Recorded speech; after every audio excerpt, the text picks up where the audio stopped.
يا بدرتي يا بدرتي من حاز كل كمالي ماذا يعبر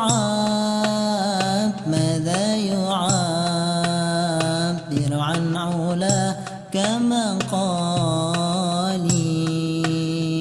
يا بدرتي يا بدرتي من حاز كل كمالي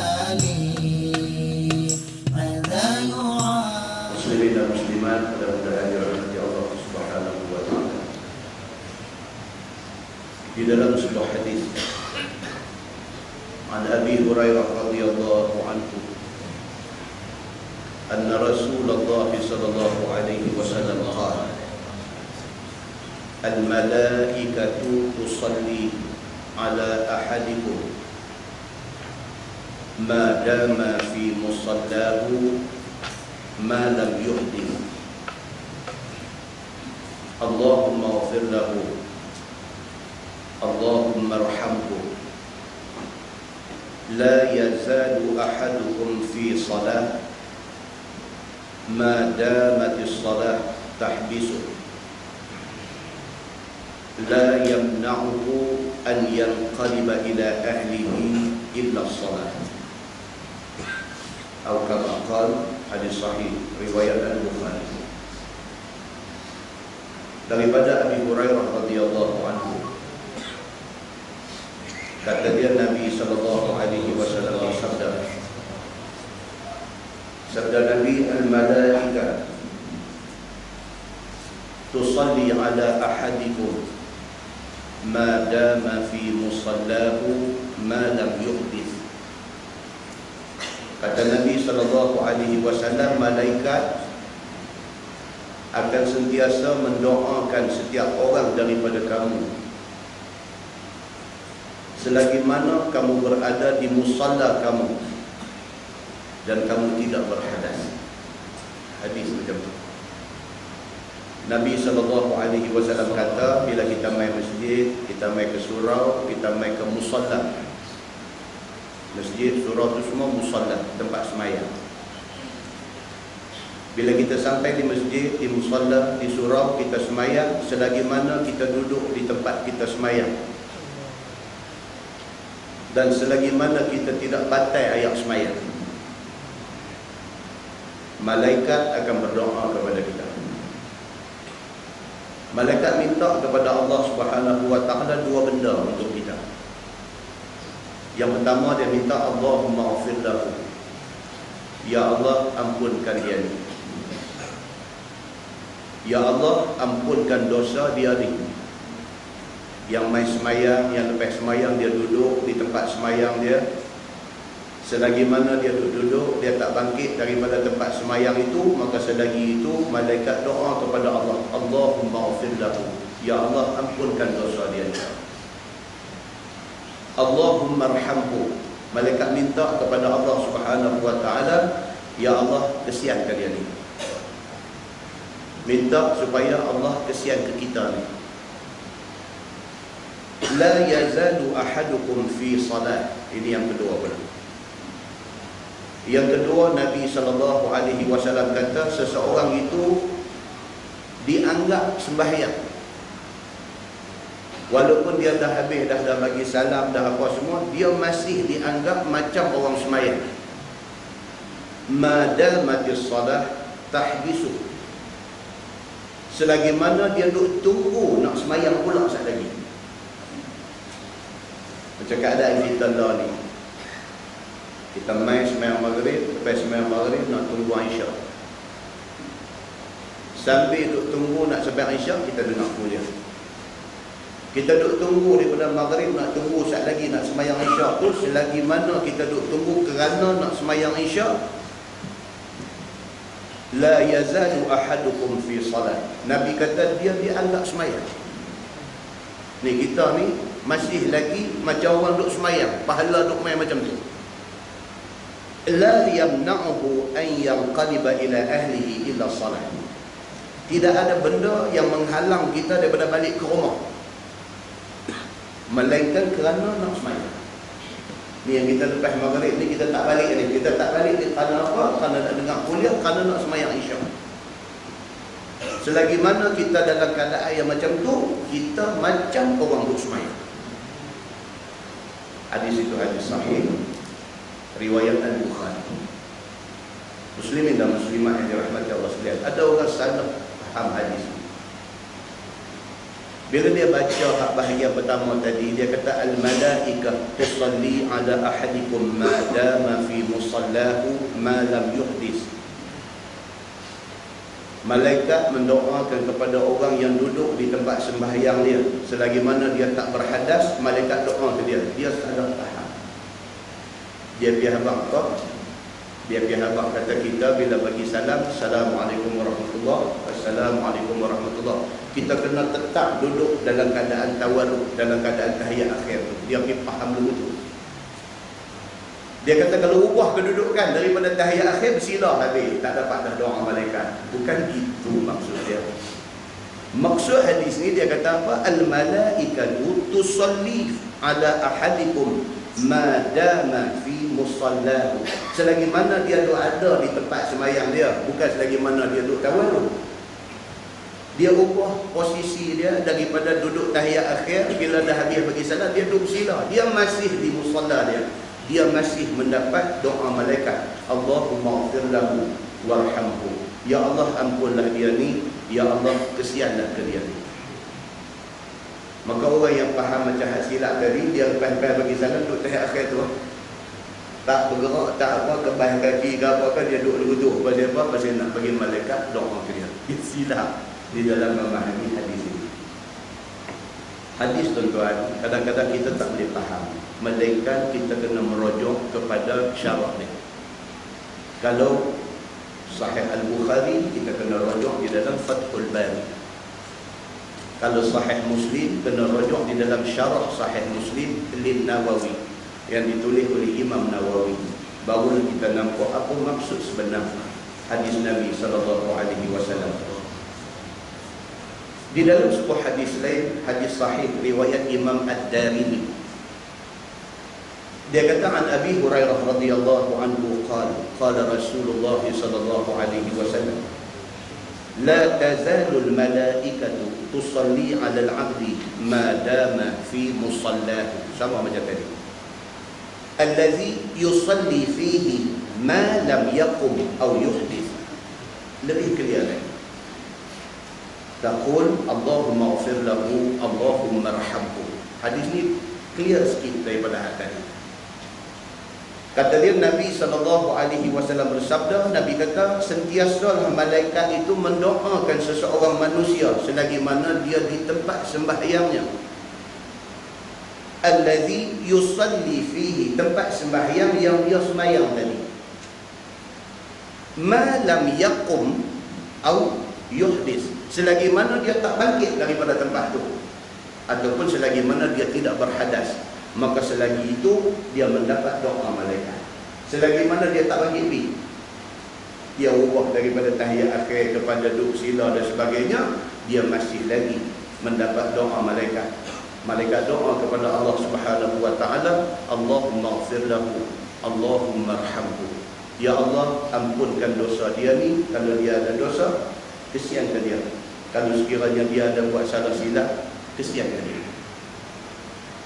Di dalam sebuah hadis lain riwayat daripada Abi Hurairah radhiyallahu anhu, anin Nabi sallallahu alaihi wasallam qala, inna lillahi tabaraka wa ta'ala malaikatan sayyaratan fulah yabdaghuna majalis adh-dhikr fa idza wajadu majlisan fihi dhikra qa'adu ma'ahum wa haffa ba'dhum ba'dha bi ajnihatihim hatta yamla'u ma bainahum wa baina as-sama'i ad-dunya fa idza tafarraqu 'araju wa sa'idu ila as-sama'. Qala Nabi sallallahu alaihi wasallam fa yas'aluhum Allah 'azza wa jalla wa huwa a'lamu bihim min aina ji'tum fayaqulun ji'na min 'indi 'ibadin laka fil ardi yusabbihunak wa yukabbirunak wa yuhallilunak wa yahmadunak wa yas'alunak. Qala Allah, wa madza yas'aluni? Qalu yas'alunaka jannatak. Qala Allah, wa hal ra'aw jannati? Qalu la ayra. Qala Allah, fa kaifa law ra'aw jannati? Qalu wa yastajirunak. Qala Allah, wa mimman yastajiruni? Qalu min narika ya Rabb. Qala Allah, wa hal ra'aw nari? Qalu la. Qala fa kaifa law ra'aw nari? Qalu wa yastaghfirunak.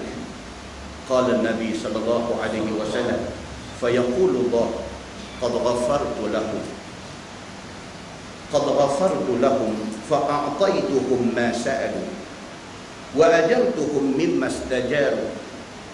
Qala Nabi sallallahu alaihi wasallam, fa yaqulun Rabbi fihim fulan abdun khattab innama marra fajalasa ma'ahum. Qala Nabi sallallahu alaihi wasallam, fa yaqulu Allah wa lahu ghafartu hum al-qawm la yashqa bihim jalisuhum. Atau kama qala, hadis sahih riwayat Imam Muslim. Daripada Abi Hurairah radhiyallahu anhu, dia kata Nabi sallallahu alaihi wasallam bersabda, Nabi kata, inna lillahi malaikatan sayyaratan fudlan. Allah Subhanahu wa taala mempunyai sekumpulan malaikat peronda. Nabi sallallahu alaihi wasallam kata, Allah Subhanahu wa taala dia mempunyai sekumpulan malaikat yang mereka ini sayyaratan fudlan. Sayyarah dalam bahasa Arab kereta. Sayyarah, benda yang bersifat mobile, boleh bergerak. Nabi kata Allah mempunyai sekumpulan malaikat sayyaratan fudlan yang kerja malaikat ini meronda. Hari-hari malaikat ni dia keluar daripada HQ dia, daripada headquarters dia, kerja dia ronda. Apa dia nak buat? Dia bertaruna majalis zikr. Kerja dia ialah mencari di mana di atas muka bumi ni yang ada majlis ilmu. Kerja malaikat ni, malaikat yang sayyaratan fudlan, malaikat yang kerja ronda ni, kerja dia ia bertaruna majalis zikr. Dia round satu dunia, daripada atas sana dia tengok mana tempat yang ada majlis ilmu. Di surau Lekom ada, di Masjid Bertam Indah ada, dia tengok di surau apa Salikin, Bertam Putra ada, dia tengok, dia nampak di mana ada majlis ilmu, di situ ada cahaya, di mana ada cahaya, di situ malaikat turun. Maka Nabi SAW kata, kerja mereka ni meronda dan mencari majlis ilmu. Fa iza wajadu majlisan fihi zikr. Apabila mereka jumpa tempat yang ada majlis ilmu ni, mereka landing. Malaikat akan turun di tempat yang ada majlis ilmu ni. Qa'adu ma'ahum. Nabi kata mereka duduk sama dengan orang yang duduk mengaji ni. Hadis ni saya cukup suka baca. Di mana ada majlis ilmu, di situ adanya malaikat. Dan malaikat ini qa'adu ma'ahum. Mereka duduk bersama dengan orang yang duduk dalam majlis ilmu ni. Wa haffa ba'duhum ba'da bi ajnihatihim. Mereka hampak segala sayap-sayap mereka. Contoh kalau buka dalam Sahih Bukhari, dia dalam Sahih Muslim, hadis yang menceritakan tentang malaikat Jibril saja. Nabi SAW kata dia pernah diperlihatkan rupa asal Jibril. Dia kata bagi Jibril itu, dia kata 600 sayap. Malaikat Jibril itu saja mempunyai situ mi'ati, mempunyai 600 ajnihah sayap. Malaikat-malaikat turun dalam majlis yang kita duduk lah ni, yang kita duduk pada malam ni, malaikat turun mai, dia duduk sama dengan kita dan dia menghampakkan segala sayap-sayap dia. Dalam syarah hadis dia kata apa? Sebagai satu respect, sebagai satu ikram, sebagai satu tanda hormat dia kepada orang yang mengaji ilmu. Yang kata yang Nabi SAW secara spesifik disebut, kata malaikat ini wahaffa ba'duhum ba'dha ajnihatahum, dia menghamparkan sayap. Nabi tak apa pun tak apa, tapi Nabi sebut benda ni. Pasal apa? Sebut bukan sebarang sebut. Sebut tu nak bagi tahu, kata malaikat respect kepada orang yang luangkan masa nak main dengar Quran dengan hadis ni. Malaikat suka, dia tunjuk suka dia dekat kita ni, seronok dia dekat kita ni, hormat dia dekat kita ni, sayang dia dekat kita ni, dengan dia letak sayap dia sebagai tanda hormat dia dekat kita, yang boleh spend masa untuk majlis macam ni. Bila majlis ilmu mana pun, di masjid mana pun, ustaz mana pun bercakap, yang pentingnya majlis itu majlis zikir. Zikir maksudnya apa? Majlis ingat. Ingat apa? Ingat Allah. Kita duduk ni, kita dengar Quran, kita dengar hadis Nabi, ingatan kita tak pergi ke lain, kita ingat Allah Subhanahu wa ta'ala. Majlis yang macam ni, kita main, malaikat main sama dengan kita, dia duduk dengan kita, dia hampak sayap dia sebagai tanda hormat kita. Bahkan Nabi SAW kata, hatta yamla'u ma bainahum wa bainas sama'id dunya. Ramai malaikat ni bersusun-susun daripada atas bumi ni sampai menyentuh langit dunia. Tuan-tuan, sekali lagi saya sebut, hadis ini adalah hadis sahih riwayat Imam Muslim. Bila sebut kata hadis sahih, kita tercakap banyak. Kedudukan dia kedua oleh Quran. Itu aja. Dan dia berdiri hukum. Yang kata hadis sahih ni, dia berdiri hukum. Kalau hadis itu menyebut hukum, maka hukum itu boleh dihujah dengan dia. Kuatnya yang kata hadis sahih. Nabi SAW kata malaikat yang main ni bukan setakat main 4-5 orang. Malaikat yang main ni, dia main duduk ni hatta yamla'u, sampai penuh ni tempat dia duduk ni, penuh dia ni ma bainahum wa bainas sama'id dunya. Dua ada sama dengan kita di atas lantai ni, susun sampai sentuh langit dunia. Ramainya mereka hadir di dalam majlis ini. Kata Nabi SAW, fa iza tafarraqu, apabila majlis ilmu itu bubar, 9 suku, 9 setengah lagi majlis habis insya-Allah. Bila habis aja majlis ni, araju wasa'idu ila sama. Malaikat yang main, yang attend, yang duduk sama dengan kita ni, mereka ni berpisah, wasa'idu ila sama, semua balik ke headquarters untuk bagi report kepada Allah Subhanahu wa ta'ala.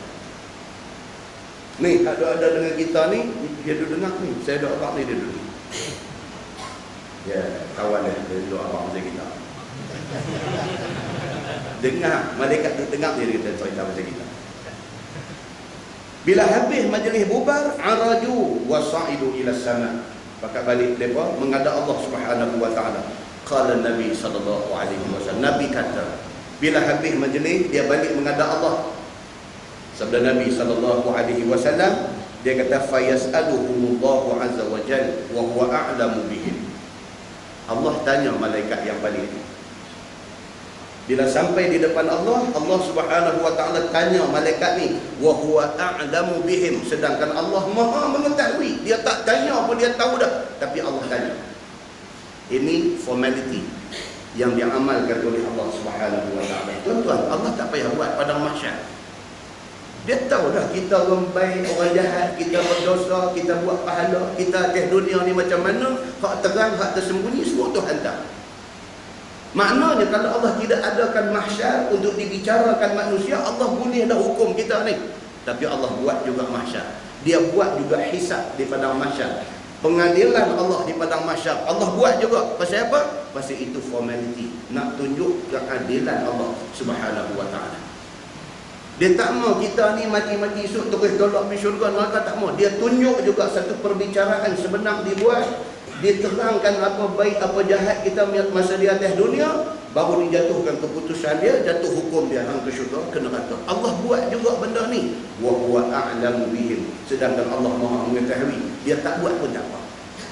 Malaikat yang attend majlis ilmu ni balik saat lagi, Allah tanya satu-satu. Hamai daripada mana, hampi majlis di mana, siapa mengajar, siapa yang pi, semua senarai. ditunjukkan di depan Allah Subhanahu wa taala, wa huwa a'lamu bihim. Sedangkan Allah tahu benda ni, kalau Allah tak tanya pun dia sudah tahu.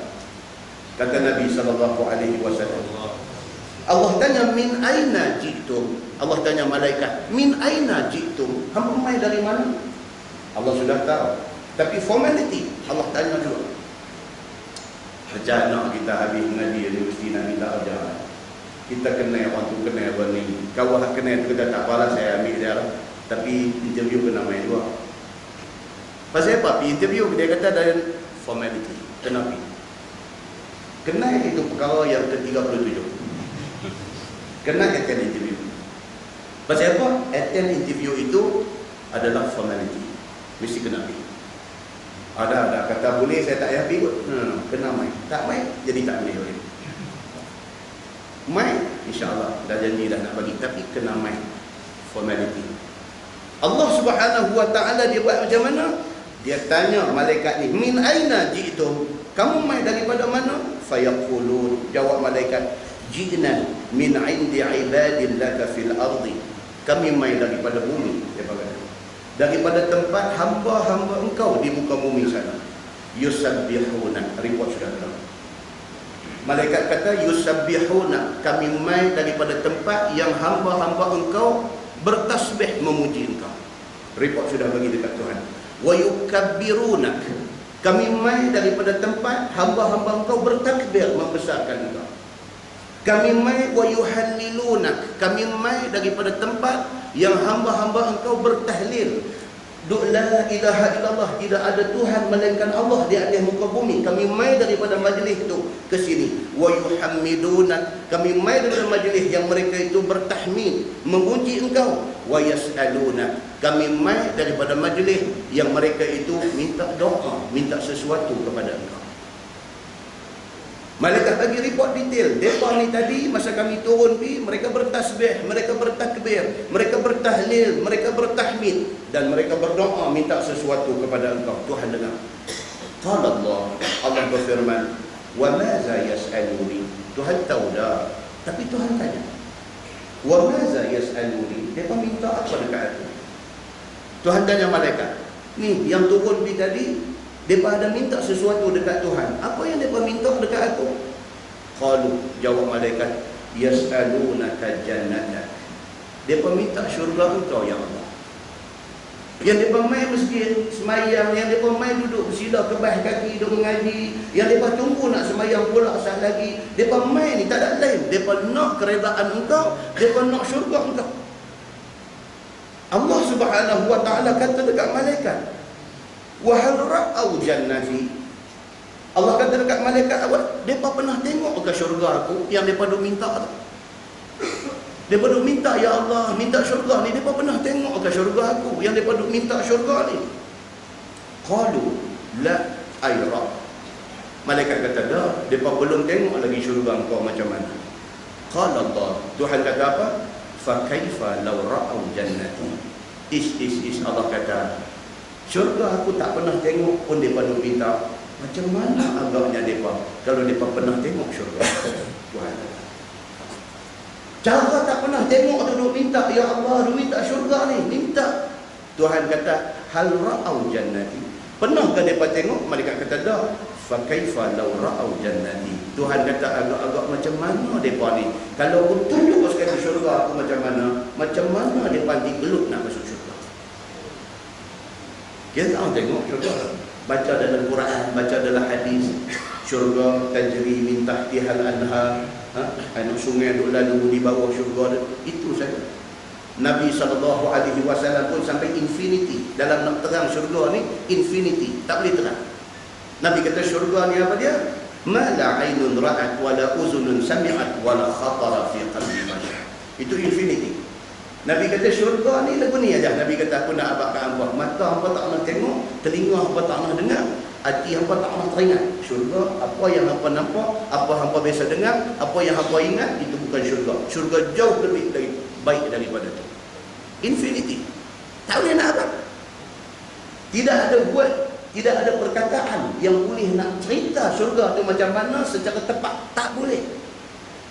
Infinity. Macam tu punya cantik, punya seronok, punya nikmat yang ada dalam syurga ni, siapa masuk tahu. Nabi SAW cerita sifat-sifat syurga, cerita sifat-sifat neraka. Tapi Nabi kata hak betul punya, aku tak boleh cerita. Allah Subhanahu Wa Taala kata cara tak pernah tengok syurga pun mereka duk minta syurga. Macam mana kalau mereka pernah tengok syurga? Qalu, malaikat kata lagi, wa yastajiruna. Ya Allah, mereka minta berlindung dengan Engkau. Allah Subhanahu Wa Taala kata wa mimman yastajiruni. Mereka minta berlindung dengan aku daripada apa? Qalu, jawab malaikat, min narika ya Rabb. Malaikat kata mereka minta berlindung daripada neraka Engkau ya Allah. Allah Subhanahu Wa Taala tanya lagi malaikat, hal ra'au nari. Mereka pernah tengokkan neraka aku yang mereka duk minta jauh, minta tak mau masuk neraka? Mereka pernah tengokkan neraka aku? Qalu la.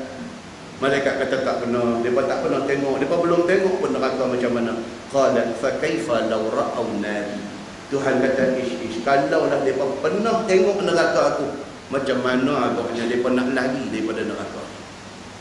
Muslimin dan muslimat yang dirahmati Allah sekalian. Qalu, malaikat kata wa yastaghfiruna. Ya Allah, satu lagi, dia meminta ampun kepada Allah. Ni malaikat bihabak kat Tuhan ni kata kita ni 3 perkara. Apa dia? Yang pertama nak syurga. Apa dia? Yang kedua tak mau neraka. Apa dia? Yang ketiga minta supaya Allah ampun kita. Itu aja tuan. Itu sebab bagi orang mati ni dia tak ada benda lain melainkan doa keampunan. Itu aja. Orang mati ni bukan ada benda lain lah. Melainkan apa yang kita perlu buat kepada orang mati ni, apa dia? Minta Allah ampun dia. Itu aja. Pasal apa? Keampunan itu tak tahu berapa besar nilai dia bagi orang yang sudah mati. Keampunan Allah tu tak boleh nak value dengan kebendaan, dengan duit ringgit. Bagi orang yang dah mati, yang dia nak sangat apa dia? Keampunan dosa daripada Allah Subhanahu Wa Taala. Dan keampunan itu Allah diminta oleh kita semua kepada Allah. Dan Allah Subhanahu Wa Taala jawab ke malaikat apa? Dia kata qad ghafartu lahum. Dia kata aku ampunkan mereka yang attend majlis ilmu itu semua sekali. Tuhan bagi jaminan di depan malaikat dia. Dia kata apa? Fayaqul qad ghafartu lahum. Aku ampunkan mereka tu semua. Fa'ataituhum ma sa'alu. Hak mereka minta tu syurga, aku janji aku akan bagi. Wa ajartuhum mimma stajaru. Aku janji hak mereka minta jauh, minta berlindung daripada neraka tu, aku akan bagi. Qala Nabi sallallahu alaihi wasallam fayaqulun. Nabi sallallahu alaihi wasallam kata, malaikat tambah lagi satu last report dia. Last kali dia kata apa? Rabbi fihim fulan. Malaikat kata, wahai Tuhan, masa kami duduk dalam majlis ilmu tadi, ada satu orang fihim, di kalangan mereka tu fulan, ada satu orang abdul khata'. Oh, dia ni dosa tak tahu nak. Dalam ramai dalam majlis ilmu tadi ada abdul khata'. Khata' makna dia salah khata'. Orang Arab kalau kita pergi buat satu salah yang besar silap, dia kata apa? Haza khata'awi. Dia kata haza khata'awi makna ni salah teruk ni. Contoh budak-budak panggil main, tanya dia 2 kali 5 berapa? Dia kata 7. Arab kata haza khata'awi. Ini salah teruk ni, patut hukum pancung ni macam ni. 2 kali 5 7. Khata'awi. Tapi bila dia sebut khata' panjang lagu tu, makna dia apa? Sangat bersalah. Sangat bersalah. Malaikat kata dalam ramai-ramai ni, dia kata abdul khata'. Ada seorang, oh dia ni jenis hidup dia membujuk lalu melentang patah. Jangan tanya dia apa dosa yang dia pernah buat, tanya dia apa dia tak buat lagi. Pasal dia buat semua dah. Oh, minum arak, minum dah, berzina buat dah, bunuh orang bunuh dah, rasuah hari-hari. Orang jenis macam ni. Malaikat beritahu dekat Tuhan. Dia kata dalam ramai-ramai dalam majlis ilmu tadi, fihim fulan, ada satu si fulan ni abdul khata'. Dia cukup besar dosa dengan Tuhan. Innama marra, kebetulan dia lintas tepi surau ni. Dia lintas, bukan dia nak main mengaji, dia nak pergi ke lain, dia lintas. Innama marra, sesungguhnya dia lalu aja, dia lintas. Fajalasa ma'ahu, dia tengok ramai, dia kata ya ada apa ni, dia pun main duduk sekali. Bukan dengan niat nak main duduk majlis ilmu, kebetulan, koinsiden, dia nak pergi rumah kawan dia dalam taman ni, lalu-lalu tengok ramai berhenti duduk daripada luar dalam gelap tu, dengar main dekat kat pintu pagar, berasa macam syok, masuk main duduk dekat pintu sliding tu, dia duduk sampai habis. Dia ni satu orang yang sangat berdosa dan kebetulan dia attend majlis ilmu. Innama marra, kebetulan dia lalu, fajalasa ma'ahu, dia mai tumpang duduk sekali. Qala Nabi sallallahu alaihi wasallam, fayaqulullah wa lahu ghafartu. Malaikat baru habaq dekat tu aja. Malaikat kata dalam ramai-ramai tadi ada seorang, dia ni cukup teruk, dia ni cukup berdosa dengan Tuhan, dan dia bukan nak main mengaji, dia lalu aja, tiba-tiba dia singgah, dia duduk dia duduk sampai habis, baru habaq banyak tu.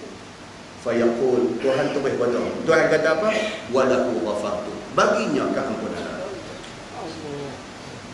Hadis ni tuan-tuan, dia nak habaq apa? Dia hak daripada tadi ni mandi manda awal siap nak main ni, tak usah cakap dah. Ni hak kebetulan pun Tuhan bagi ampun.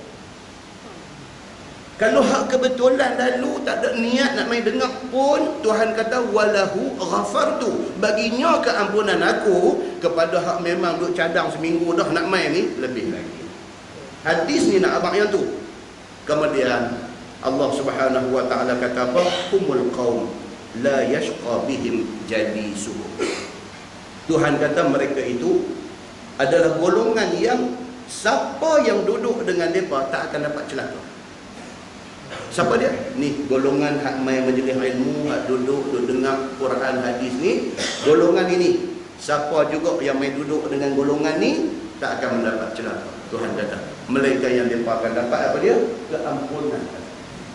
Hadis itu hadis sahih riwayat Imam Muslim. Muslimin dan muslimat yang dirahmati Allah sekalian. Kita boleh rujuk hadis yang bilangan 4854 di dalam sahih Muslim. Itu dia ceritanya. Jadi di sini dapatlah kita faham bahawa apa? Memberi peruntukan masa untuk mengaji agama ni adalah compulsory, wajib. Bukan untuk siapa-siapa, untuk kita sendiri. Kita akan jadi manusia yang menyesal di akhirat itu kalau kita tak duduk dalam majlis ini. Tetap pernah dengar satu hadis daripada Abi Hurairah radhiyallahu anhu. Dia kata an Rasulullah sallallahu alaihi wasallam qala innahu la ya'ti ar-rajul al-azim as-samin yawm al-qiyamah. La yazinu 'inda Allah janah ba'udah. Iqra'u fala nuqimu lahum yawm al-qiyamati wazna. Sadaqallahul azim, surah Al-Kahfi ayat 105.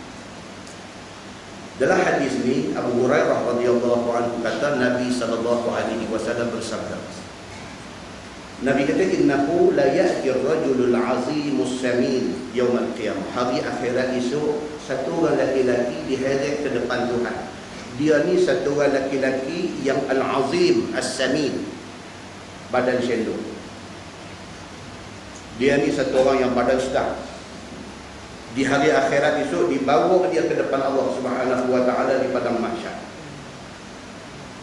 Dihisab dia, dibicarakan dan ditimbang amalan dia. Tiba-tiba Nabi kata la yazinu 'indallahi janaha ba'udah.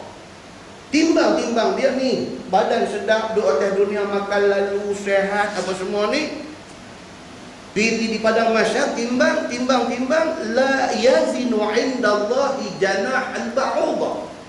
Nabi kata pahala amalan dia timbang sayap nyamuk lagi berat. Hadis sahih riwayat Imam Muslim. Pasal apa yang Nabi SAW kata ar-rajulul azimus samin, satu orang yang badan sedap di atas dunia. Nak habaq kata atas dunia dia orang senang, makan mudah, hati senang, badan sedap. Allah bagi dekat dia nikmat, Allah bagi dekat dia rezeki, Allah bagi dekat dia semua tu. Tiba-tiba dia di hari akhirat esok pergi timbang amal dia, nak cari pahala seberat sayap nyamuk, tak ada. Nikmat Allah bagi, duit ringgit Allah bagi, keluarga Allah bagi, segala benda Allah bagi ke dia, dia tak buat baik dengan Allah. Bila timbang-timbang amalan dia, nak cari pahala seberat sayap nyamuk, tak ada.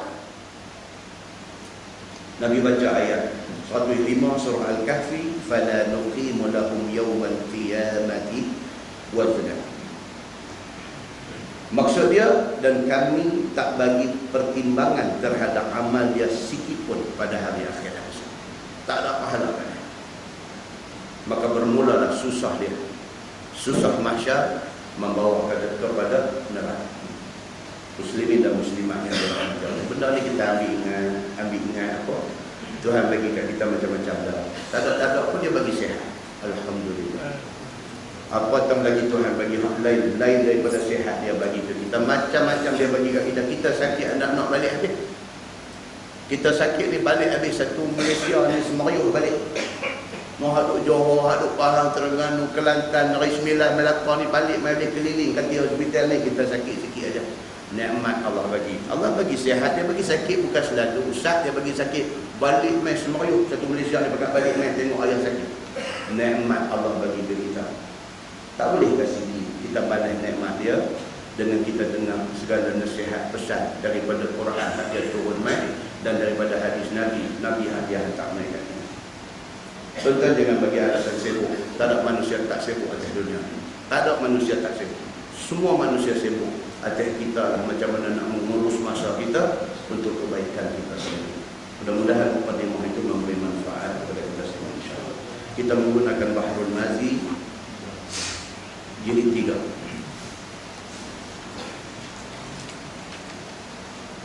Muka surat 131. Muka surat 131 bab ma jaa fi takhfif rak'atay al-fajr wa ma kana an-nabi sallallahu alaihi wasallam yaqra'u fiha. Itu bab yang datang pada menyatakan meringankan 2 rakaat subuh. Kita sembahyang sunat 2 rakaat sebelum subuh. Sembahyang sunat 2 rakaat sebelum subuh itu disuruh supaya kita ni ringankan. Jangan ambil surah panjang-panjang. Itu maksud dia. Sembahyang sunat 2 rakaat sebelum subuh. Dan barang yang ada Nabi SAW membaca di dalamnya. Apa surah yang Nabi baca di dalam sembahyang sunat itu? Ketahuilah saudaraku, pada hadis yang akan datang ini menunjukkan Nabi SAW tidak ia memanjangkan sembahyang sunat 2 rakaat bagi subuh.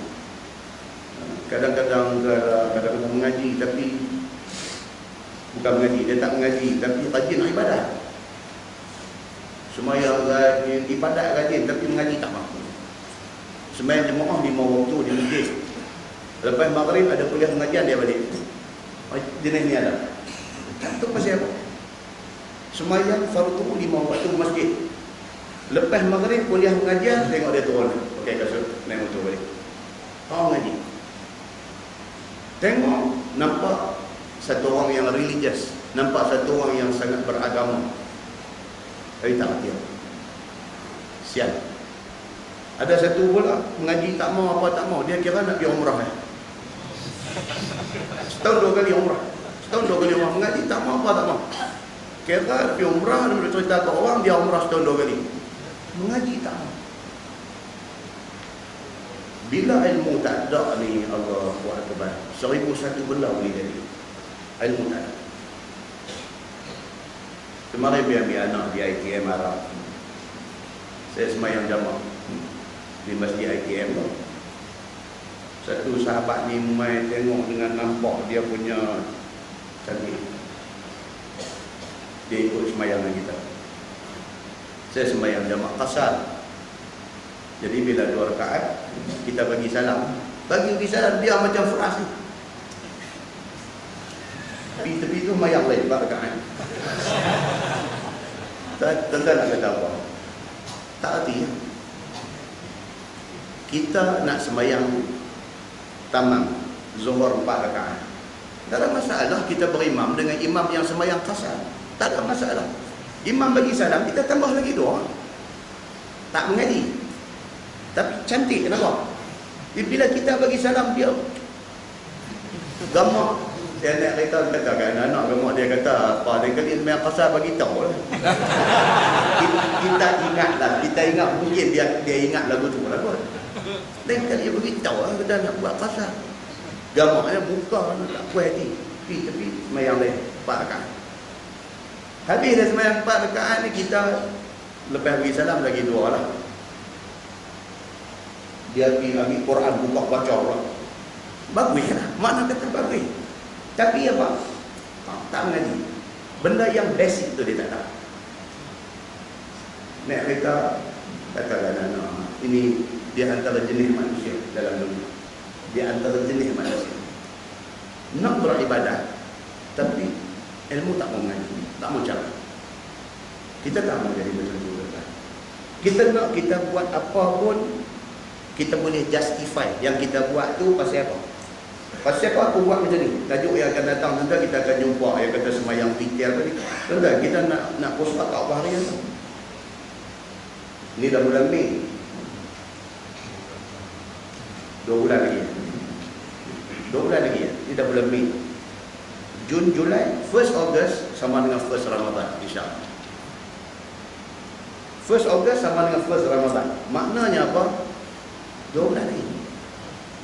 Kita dah nak puasa. Tiap-tiap kali puasa dia main pula cerita ni, tarawih nak buat 28, cerita balik. Witir ni nak buat 2, 1 kan nak buat 3 sekali. Jadi cerita balik. Teranglah macam mana pun, dia akan patah balik. Tadi lama tu main balik. Tak lah. Pasal apa? Pasal kita tak faham. Bila kita buat satu benda tu, kita tak faham pasal apa. Hati kita sentiasa tak yakin dengan apa yang kita tahu. Kita duk nak ikut orang. Tak lah tuan-tuan. Ini masalah orang kita di mana-mana. Macam itulah cerita dia. Kita kena mengaji baru kita tahu. Kalau kita nak buat lagu ni pasal apa, kalau nak buat lagu tu pasal apa. Salahkah kita buat ni, salahkah dia buat tu. Kita nak kena mengaji baru kita tahu. Barulah ibadat yang kita buat tu 100% keyakinan kita dapat. Kita tahu aku buat ni pasal apa. Aku mengaji benar. Muslimin dan muslimat yang dirahmati Allah sekalian. Hadis dia kata Ali bin Umar radhiyallahu anhu maqal ramaqtu an-nabiy sallallahu alaihi wasallam sya'ra. Diriwayatkan daripada Abdullah bin Umar radhiyallahu anhu, kata dia aku perhatikan dengan sungguh-sungguh akan Nabi sallallahu alaihi wasallam selama sebulan. Tuan-tuan yang kata sahabat Nabi. Sahabat Nabi dia kata apa dalam hadis ni? Dia kata ramaqtu. Ramaqtu ni makna dia apa? Observe. Secara serius dia memerhatikan Nabi sallallahu alaihi wasallam sebulan. Daripada seawal pagi Nabi buat apa, ibadat Nabi macam mana, pergerakan Nabi apa, dia perhati, dia ramaqtu. Bukan ra'aitu, bukan nazartu. Kalau ra'aitu, nazartu maksud tengok biasa aja. Dia ramaqtu, dia observe. Pasal apa? Pasal Islam diambil daripada Nabi sallallahu alaihi wasallam. Kita kena ikut Nabi. Apatah lagi dalam hal ibadat. Tak boleh reka. Tak boleh reka. Ibadat ni tak boleh reka, tuan-tuan. Ibadat mesti kena ikut tunjuk Nabi. Maka kata sahabat ni, Abdullah bin Umar bin Al-Khattab ini anak Sayyidina Umar Al-Khattab. Dia kata apa? Dia kata ramaqtun Nabiy sallallahu alaihi wasallam. Sebulan aku perhati tengok Nabi sallallahu alaihi wasallam. Sambung hadis tu, dia kata fakana yaqra'u fi rak'atayn qabla al-fajr bi qul ya ayyuhal kafirun wa qul huwallahu ahad. Itu aja hadis dia, very simple. Ingat dia nak abang apa? Ini nak abang benda sikit saja. Apa dia? Maka adalah ia, yakni Nabi sallallahu alaihi wasallam membaca surah di dalam 2 rakaat sunat dahulu daripada subuh. Nabi sembahyang sunat qabliyah subuh. Nabi baca Fatihah dan surah apa Nabi baca? Nabi baca surah yang tidak panjang, iaitu Qul ya ayyuhal kafirun rakaat pertama dan Qul huwallahu ahad rakaat kedua. Itu aja. Nabi SAW sembahyang sunat qabliyah subuh. Rakaat pertama dia baca Fatihah, dia baca Qul ya. Rakaat kedua dia baca Fatihah, dia baca Qul huwallahu. Very simple. Nabi SAW sebulan aku tengok. Itu yang Nabi buat. Maka itulah yang kita nak kena buat. Kita tuan-tuan, jangan kita ni nak tunjuk kita lebih champion daripada Nabi, jangan. Kadang-kadang kita suka tahu dah baca ada kata hadis Nabi buat begitu, kita nak buat lebih. Tuan-tuan pernah dengar hadis cerita tentang sahabat yang pergi di rumah Nabi, nak tanya Nabi, pergi tengok Nabi tak ada, yang ada Aisyah. Mereka pun tanya Aisyah. Mereka kata, wahai Aisyah, macam mana ibadat Nabi SAW? Aisyah pun cerita, Nabi yang ibadat dia macam ni, so and so. Cerita. Habis Aisyah cerita tentang ibadat Nabi, mereka ni sambil nak balik, mereka duduk sembang sama mereka. Mereka kata apa? Mereka kata, tarantu je Nabi buat. Ni hadis ni. Ni, hati tanya ni, dia dengar cerita kata Nabi yang ibadat, mereka macam underestimate, mereka macam Allah tarantu je kan. Dia ingat Nabi ni lagu mana ke ibadat, tarantu je kan. Kata mereka 3 orang ni apa? Seorang ni kata, kita tak boleh, Nabi tak apalah dia Nabi, dia kata. Allah ampun dosa dia dulu dengan kemudian dia satu orang yang maksum, dia tak apalah, dia buat ibadat sikit macam tu, kita tak boleh, kita kena buat lebih. Ni nak jadi champion, nak lebih daripada Nabi. Seorang kata apa? Dia kata, aku tak akan menikah selama-lama. Pasal apa? Aku boleh fokus ibadat. Seorang ni berkata, aku akan puasa sepanjang tahun, aku tak mau buka. Seorang dia berkata, aku tak mau tidur malam, aku nak semayang malam sepanjang malam.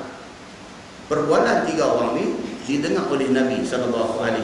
Nabi sampai balik dengar daripada Nabi terus kata, Nabi kata, adakah manusia yang lebih baik daripada aku? Nabi tanya. Aku berumah tangga, Nabi kata. Aku tidur malam, sebahagian kecil daripada malam aku beribadat. Dan aku berpuasa dan aku berbuka puasa. Ada hari aku puasa, ada hari aku tak puasa. Nabi kata, bahawa siapa yang tak suka sunnah aku, dia bukan golongan aku. Hadis tu faham dia apa dia? Jangan kita ni nak jadi lebih daripada Nabi. Nak buat lebih. Tahu kita nak buat lebih. Tak boleh tuan-tuan. Kerana hak Nabi buat itu yang terbaik. Very simple untuk faham. Hak Nabi buat tu, hak tu yang terbaik. Kalau kita pergi buat lebih, tak boleh. Sebab hak Nabi buat tu yang paling baik. Muslimin dan muslimat yang dirahmati Allah sekalian. So kata dalam hadis ni apa? Kata Abdullah bin Umar bin Al-Khattab, sebulan aku perhati Nabi sembahyang sunat qabliyah subuh. Nabi rakaat pertama baca Fatihah, baca Qul ya, rakaat kedua baca Fatihah, baca Qul huwallahu ahad. Katanya lagi, dan bermula hadis Ibnu Umar itu hadis yang hasan, dan ada dikeluarkan hadis yang sama di dalam Muslim, di dalam kitab sahihnya. Jadi kesimpulan daripada itu apa dia? Sembahyang sunat qabliyah subuh, rakaat pertama baca Fatihah, baca Qul ya, rakaat kedua baca Fatihah, baca Qul huwallahu. Itu baik yang kedua. Masalah dia kata sunat qabliyah subuh dan meringankan dia. Kata Imam Nawawi, dan tiada berselisih ulama pada mengatakan sunnah meringankan itu. Ulama sepakat kata sembahyang ni kita kena bagi ringan. Ada kadang-kadang tuan, setengah masjid bila kita pergi lepas sembahyang maghrib, kita sembahyang sunat ba'diyah maghrib. Lepas sembahyang sunat ba'diyah maghrib, kuliah dan nak jalan. Ada pula satu sahabat di hujung balik tu, dua sembahyang sunat abang dia. Kuliah berjalan, dia duduk sembahyang abang dia. Habis bagi salam, bangkit berdiri pula dengan buat muka serius dia, Allah. Kita nak mengajar ni pun jadi tak syok. Jadi ganggu, kita duduk mengajar ni, dia duduk kelin tengok dia, lagi dua rakaat lagi. Dua lagi. Bila dia nak lagi? Baik, untuk cerita tu ulasan dia akan datang. Dia akan main di ke depan ni lepas pada ni, dia akan main hadis yang menceritakan orang yang sembahyang sunat 6 rakaat selepas maghrib. Hadis itu martabat dia apa? Dia akan main akan datang. Kalau hak buat tu, dia tak kira lah. Dia siapa kami bagi ketua pada dia buat tak kira lah. Akan datang, kita akan jumpa hadis-hadis yang menceritakan sembahyang sunat selepas maghrib 6 rakaat ini. Kedudukan hadis tu apa? Imam Al-Albani, Muhammad Nasiruddin Al-Albani, dia orang panggil Al-Albani pasal dia orang Albania. Albani itu kan nama dia, itu gelar daripada tempat dia. Albani dipanggil dia Al-Albani, orang Albania. Dia ulama hadis terkenal juga. Bukan orang Arab, tapi kemudian yang muncul sebagai ulama hadis yang diiktiraf oleh dunia tentang ilmu hadis dia. Dia kata hadis yang mengatakan sembahyang sunat 6 rakaat lepas maghrib itu, dia kata dhaif jiddan. Dia kata sangat dhaif. Kita akan jumpa ni akan datang ni apa cerita tentang apa. Itu sebab kita kata apa? Dah lah orang ngaji dia nak kudus sembahyang, pergi buat pula benda dhaif jiddan. Kesianlah tuan-tuan. Bila kita mengaji, baru kita tahu. Kita tahu hak mana nak bagi keutamaan, hak mana kita tahu dengan ilmu yang kita dapat daripada pengajian. Nah, muslimin dan muslimat yang dirahmati Allah sekalian. Bersunat qabliyah subuh dan meringankannya. Kata Imam Nawawi, tak berselisih pendapat di kalangan ulama mengatakan sunat diringankan sembahyang itu. Yakni jangan dipanjangkan 2 rakaat dahulu daripada subuh itu. Dan sungguh pun telah melampaui satu kaum, maka berkata mereka itu, tiada bacaan di dalam keduanya sama sekali. Jadi pendapat ulama. Ada pula satu pendapat mengatakan apa? Dalam sembahyang sunat qabliyah subuh ni tak payah baca apa. Lagu takbir Allahu Akbar, duduk relax rukuk, tidak sujud apa-apa, bagi rakaat kedua lagu duduk relax lagu rukuk. Lagu tu pun ada juga satu pendapat. Dan pendapat itu sangat baik. Tapi pendapat di kalangan ulama ada yang pendapat begitu. Kerana Nabi suruh ringan, muka ringan dia tak baca. Ada satu pendapat. Dia kata maka tiada bacaan di dalam keduanya sama sekali. Menghikayatkan oleh Al-Tahawi dan Al-Qadhi, maka iaitu salah yang tak. Dia kata itu pendapat Khatta'i. Salah cukup teruk lah tu. Dia kata mana boleh tak baca apa maksud. Kerana sesungguhnya telah sabit di dalam beberapa hadis yang sahihah yang menyebutkan akan dia oleh Imam Muslim dan oleh Imam At-Tirmizi akan bahawasanya Nabi SAW membaca di dalam 2 rakaat sunat qabliyah subuh itu, yakni kemudian daripada Fatihahnya. Hadis terang kata bukan sahaja baca surah, Fatihah tu lebih lagi kena baca. Sampai tak baca langsung mana boleh. Fatihah mesti kena baca. Hadis Nabi kata apa? Man lam yaqra bi Fatihatil kitab fahuwa khidaj. Nabi kata bahawa siapa yang tidak baca Fatihah di dalam sembahyang dia cacat, cedera, tak boleh pakai. Fatihah itu kena baca. Cuma berbeza di kalangan ulama mazhab dari segi sembahyang berimam dengan imam yang baca kuat. Adakah makmum pada ketika itu disuruh baca Fatihah ataupun tidak, itu khilaf. Itu khilaf. Tapi tentang sembahyang seorang ni, Fatihah itu kalau tinggal tidak sah sembahyang itu. Nah, muslimin dan muslimat yang dirahmati Allah sekalian. Maka diketahui daripada segala hadis, iaitulah salah orang yang mengatakan tidak baca sama sekali pada 2 rakaat sunat qabliyah subuh itu. Itu memang salah. Baik, muka sebelah dia kata masalah sunat qabliyah subuh adakah dibaca surah di dalamnya? Tu ulang, tak payah ulang, kita turun bawah. Tajuk baru bab ma jaa la salata ba'da tulu'il fajri illa rak'atain. Ini pula dia kata apa? Bab yang datang pada menyatakan tiada sembahyang kemudian daripada terbit fajar melainkan 2 rakaat qabliyah subuh. Bila kita pergi masjid nak sembahyang subuh, bila dah terbit fajar masuk dah waktu subuh, tak ada sembahyang lain. Dia kata melainkan yang ada hanyalah sunat qabliyah subuh sahaja. Itu tajuk dia. Ketahuilah saudaraku, hadis yang akan datang ini menunjukkan tiada sembahyang sunat kemudian daripada terbit fajar itu melainkan 2 rakaat sunat qabliyah fajar itu. Maka hadis itu dikeluarkan oleh Imam At-Tirmizi. Kata dia Ani bin Umar anna Rasulullah sallallahu alaihi wasallam qala la salata ba'da al-fajr illa sajdatain. Dia kata itu hadisnya.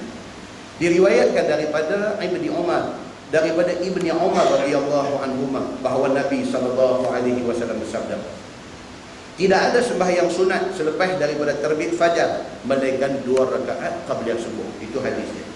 Kata Ibnu Umar, dan bermula makna ini hadis ialah sabda Nabi SAW, tidak ada sembahyang kemudian daripada terbit fajar itu melainkan 2 rakaat sahaja, iaitu sunat fajar ataupun sunat qabliyah subuh. Dan pada bab ini ada riwayat daripada Abdullah bin Amr dan Hafsah, dan bermula hadis itu hadis gharib. Gharib maksudnya di antara hadis dhaif, tak kuat hadis ini. Baik, masalah dia kata sunat sembahyang kemudian daripada fajar 2 rakaat. Kata Imam At-Tirmizi, dan ialah yakni barang yang tersebut di dalam masalah itu barang yang muwafaqah atasnya oleh ahlul ilmi. Makruh mereka itu bahawa sembahyang seseorang kemudian daripada terbit fajar melainkan 2 rakaat qabliyah subuh. Ulama walaupun hadis itu hadis yang dhaif, Gharib dan Ta'if, ulama kata seelok-eloknya untuk ada sembahyang lain. Pasal apa tuan-tuan? Apa hikmah dia? Pasal subuh ni waktu dia pendek. Kalau masa tu lah kita nak rejam masuk macam-macam sembahyang, saat ini dia lagi sayuk sembahyang subuh dia. Memandangkan subuh itu waktunya singkat, jangan isi banyak-banyak. Memadai dengan sunat qabliyah subuh. 2 rakaat. Sagi dia main. Budak sorry dia tanya dulu. Kan? Sembahyang lain daripada sunat qabliyah subuh, orang tanya, "Ustaz, tahiyat masjid macam mana?" Ini dia akan main bawah ni. Atau ustaz ni sunat wudu macam mana kan? Ini semua ada lah. Cuba kita baca. Dia kata tadi apa? Sebaik-baiknya jangan disibukkan waktu yang singkat itu dengan sembahyang yang berbagai-bagai. Saat dia beritahu. Kata Imam Nawawi di dalam Syarah Muslim, makruh sembahyang kemudian daripada terbit fajar melainkan sunat subuh. Imam Nawawi pun kata begitu. Dan barang yang ada baginya sebab. Dia punya jawapan tadi. Sembahyang yang memang bersebab. Yang tu. Contohnya apa? Tahiyatul masjid. Itu sembahyang bersebab. Tahiyatul masjid. Itu boleh. Itu jawapannya. Boleh. Sunat wudu kita main awal. Jangan kita pula main pun lagu. Duk amat dah. Nak buat juga tahiyat masjid belakang tu. Dan dengan imam masa tahiyat akhir ya. Kan? Nun pasal dah 2 rakaat kita isi dengan tahiyat masjid. Bagi orang yang bercadang untuk nak buat sembahyang-sembahyang bersebab ni, bagi awal so tak mengganggu qabliyah subuh dia. Qabliyah subuh ni cukup penting, seperti mana pentingnya tahiyatul masjid. Tahiyatul masjid penting. Kalau tak penting, Nabi SAW tengah khutbah dia tak tegur orang. Nabi tengah khutbah hari Jumaat pula tu. Nabi tengah khutbah Jumaat, satu orang masuk terus main duduk aja. Nabi tegur dia terus. Nabi kata, "Qum salli raka'atain." Qum farka' raka'atain. Bangun sembahyang sunat 2 rakaat. Sunat tu sunat apa? Tahiyatul masjid. Nabi tegur suruh buat. Makna kata important. Cuma bagi pihak kita sebagai makmum ni yang B ni, kalau apatah lagi hari Jumaat, janganlah kita pergi lambat. Pergi masuk, pergi sembahyang depan mimbar imam. La ilaha illallah. Ada ni macam ni dah. Tuan-tuan pergi masjid mana pun nanti jumpa ni.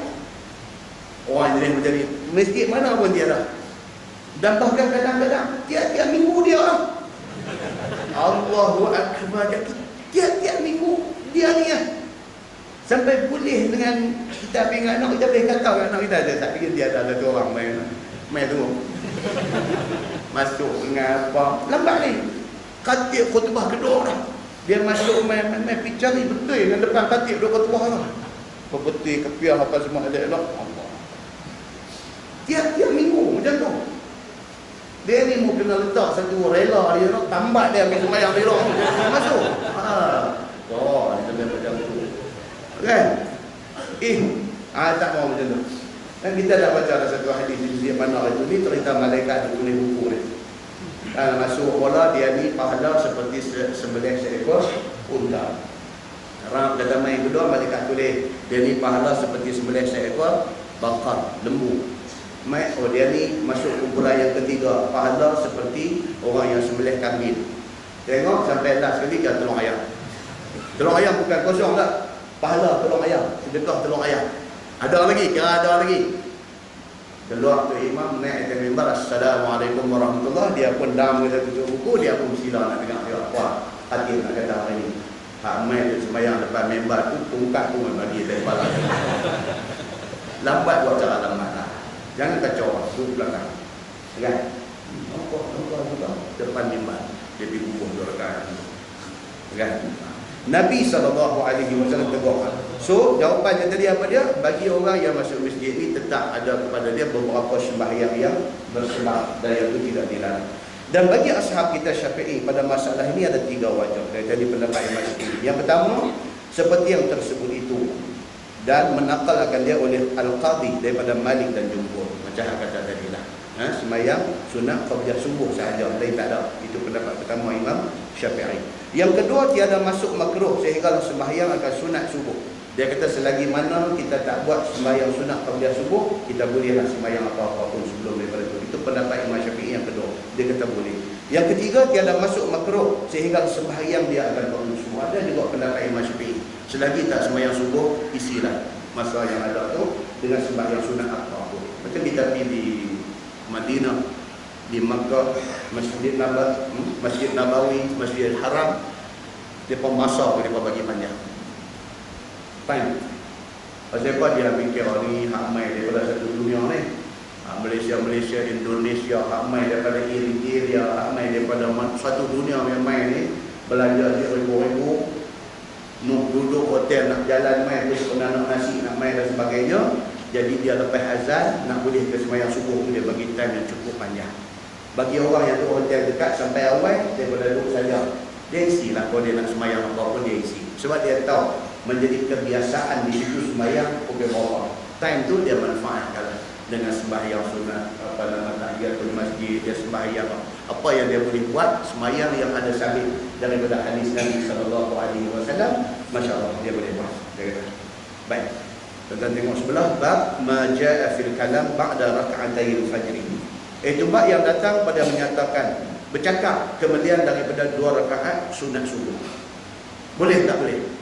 Kita main, kita sembahyang dah tahiyatul masjid 2 rakaat, lepas itu kita sembahyang sunat qabliyah subuh dah 2 rakaat. Bersembang lepas daripada tu, sementara nak tunggu qamat nak sembahyang. Boleh tak boleh? Cakap dia kata. Ketahuilah saudaraku, telah menunjuk hadis yang akan datang ini akan makruh berkata-kata selepas sembahyang 2 rakaat sunat. Dia lepas dah sembahyang sunat 2 rakaat subuh tu, hadis anak main ni dia kata kalau boleh tak sembang. Melainkan zikir ataupun barang yang tak dapat tidur, melainkan penting kena bercakap. Saja-saja nak sembang tak sampai.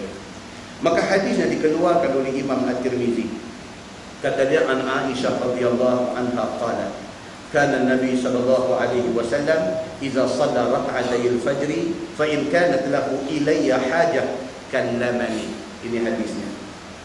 Diriwayatkan daripada Aisyah radhiyallahu anha, kata dia adalah Nabi sallallahu alaihi wasallam apabila sembahyang dia akan 2 rakaat qabliyah subuh. Maka jika ada baginya hajat hendak bercakap dengan aku, Aisyah kata, maka bercakaplah Nabi dengan aku. Nabi ada bercakap, tapi bukan hari-hari. Ada benda penting Nabi cakap, tak ada Nabi tak cakap. Dia lebih banyak diam. Sementara nak tunggu masuk waktu sembahyang. Sambung hadis tu dia kata wa illa kharaja ila salat. Dan jika tidak ada hajat untuk nak berkata-kata, nak bercakap dengan aku, maka keluarlah Nabi sallallahu alaihi wasallam ke masjid untuk sembahyang subuh berjemaah dengan segala sahabatnya. Tajuk yang akan datang tuan-tuan, dia akan cerita satu bab aja. Cerita pasal apa? Sembahyang sunat ni seberapa boleh di rumah. Ni tajuk akan datang. Seberapa boleh rumah kita tu hidupkan dia dengan sembahyang sunat. Nabi of course senang pasal rumah dia berkembang. Raudhah tu masjid, makam Nabi itu rumah dia. Jadi Nabi memang sembahyang sunat di rumah. Qabliyah pun di rumah, saat lagi ba'liyah boleh balik buat di rumah. Nabi memang buat di rumah. Nabi pesan budak lagi jangan biar rumah jadi macam kubur sampai tak ada ibadat di dalam rumah tu, sampai tak ada cahaya dalam rumah tu. Jadi rumah ni jadikan tempat sembahyang sunat. Macam kes kita ada rumah jauh, kita main ngaji pun tempat jauh, so kita sembahyang siap-siap qabliyah, ba'diyah apa semua kita sembahyang di sini. Kalau kita nak sembahyang qabliyah dulu di Tanjung pun nak main kuliah maghrib ini. Berita apa begitu kan? Ataupun kita habis dah sembahyang Isya apa semua nak balik buat ba'diyah di rumah. Tak ada dah.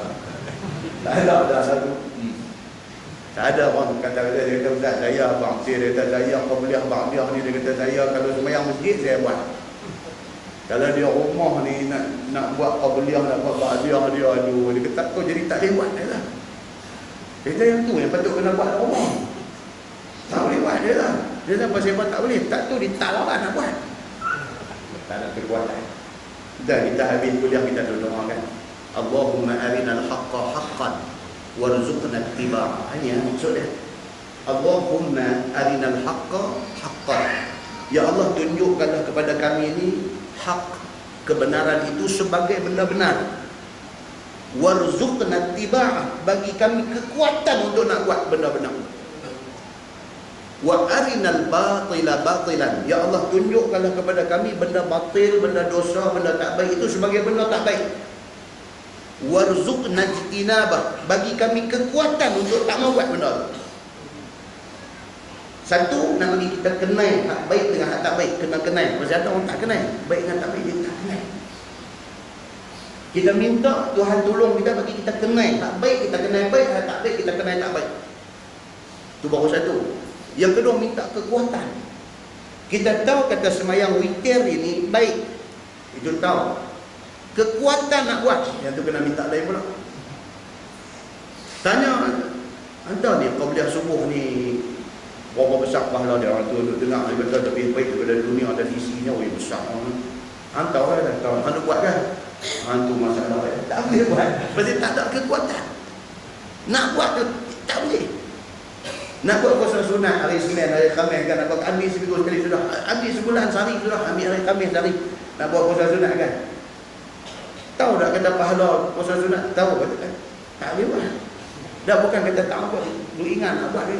Dalam pada duk ingat nak buat tu, ke 12 dia makan. Dalam pada duk ingat nak buat tu. Nak buat ni, hari ni nak buat, abang dah kat bini kita esok tak puasa, bini pun tahu okey. Ke 12 dia SMS bini dia, kata sorry ya, tak puasa dah. Kekuatan tu, kekuatan untuk nak puasa tu dia tak dapat. Kan? Kerana tu doa kita baca tu doa maksurah. Kita panggil doa maksurah, doa yang ambil daripada Nabi. Nabi dia pun doa macam tu. Dia pun minta dekat Allah supaya Allah tunjuk kebenaran itu sebagai benda benar. Minta dekat Allah, Allah bagi kat dia kekuatan nak buat. Nabi pun minta. Kita ni apa tak ada. 1000 kali kita kena minta Allah bagi kat kita kekuatan nak buat benda. Nak main mengaji ni pun kena kuat benda. Oi, tak kuat tak main. Pokok hujan je tak main lah. Bukan kata hujan, pokok hujan. Kau tu tengok pokok hujan tu. Dia melawak dengan bini pula dalam rumah. Dia kata kalau boleh upah orang naik pergi tebang pokok hujan ni bagus. Tu cakap tak main tu. Kan bini kata tapi kan hang tengok nu gelap nu, dia kata kalau pi pun bukan kata orang tak main, tahu ustaz tak main. Kan? Kuatlah tu. Kuatlah bila kata ada tu, kuatlah tu. Orang macam tu punya pokok hujan dia kata. Dia kata orang anak ngaji. Ustaz mesti tak main kata. Bini dia kata betul ke anda. Tapi kekuatan. Kan? Dia test pokok hujan kan. Ada pun buka ongkai balik ke apa tu gatul balik, mayar rumah tengok tak hujan. Kan? Tak hujan. Bini dia kata tu tak hujan atulah abang tu. Dah pun sini tak hujan, sana hujan, mana tahu tu menang dia tu. Allah Akbar. Kesimpulan dia apa dia? Kekuatan tak ada. Itu aja. Kesimpulan dia itu aja. Kekuatan tak ada. Muslimin dan muslimat yang dirahmati Allah sekalian. Baik, so dia kata berkata-kata sebelum sembahyang sunat subuh itu betul-betul apa hukum dia? Kata Imam At-Tirmizi, dan sesungguhnya telah dimakruhkan oleh setengah daripada ulama, daripada sahabat Nabi SAW dan lain daripada mereka itu akan berkata kemudian daripada terbit fajar. Sahabat-sahabat Nabi kata makruh. Lepas daripada terbit fajar ni dia kata makruh. Sebelum sembahyang sunat qabliyah subuh. Daripada rumah kita pergi masjid tu sebelum sembahyang sunat qabliyah subuh tu, sebahagian sahabat Nabi kata makruh bercakap. Kalau boleh tak usah bercakap lah. Kita tumpukan kepada ni nak start hidup ni. Nak start hidup kita untuk hari ini. Jangan bila sembang ni dia jadi mabuk. Try tu buat. Pasal ni baru buka buku baru, buku hari Isnin, buku hari Selasa, buku hari Rabu. Jangan awal-awal buat spoil lah, jangan. Try control. Kan macam kita puasa nak main ni kan. Puasa 30 hari. 29 hari, 30 hari. Ada orang dia boleh jaga seminggu ya. Seminggu ya. Puasa 30 hari. Tapi jaga tu, jaga adab puasa tu dia boleh jaga seminggu ya. Seminggu mula puasa first Ramadan sampai seminggu Ramadan puasa tu pi pejabat, pi tempat kerja kunci lagu satu macamnya warna tak apa nak sembang kenin ni kalau meletik aja. Serius. Masuk minggu kedua sembang sikit,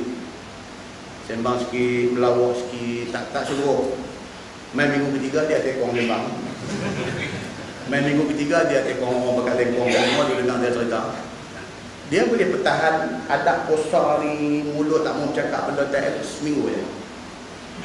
Lepas tu orang kan. Bukan senang nak buat benda ni. So sama dengan kita nak start hidup untuk hari itu. Kan kita, Nabi kata apa, bila bangkit-bangkit tidur mesti keluar dari mulut apa dia? Alhamdulillahillazi ahyana ba'dama amatana wa ilaihi nusyur. Itu doa Nabi.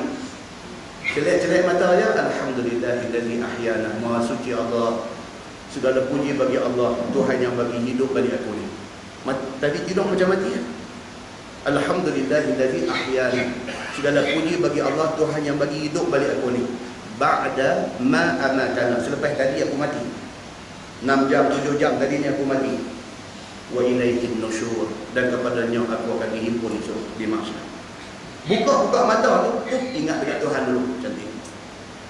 Dah mandi manda, bersuci apa semua, nak semayang apa semua ni, selagi tak semayang sunat qabliyah subuh, terek, jangan cakap benda-benda ni.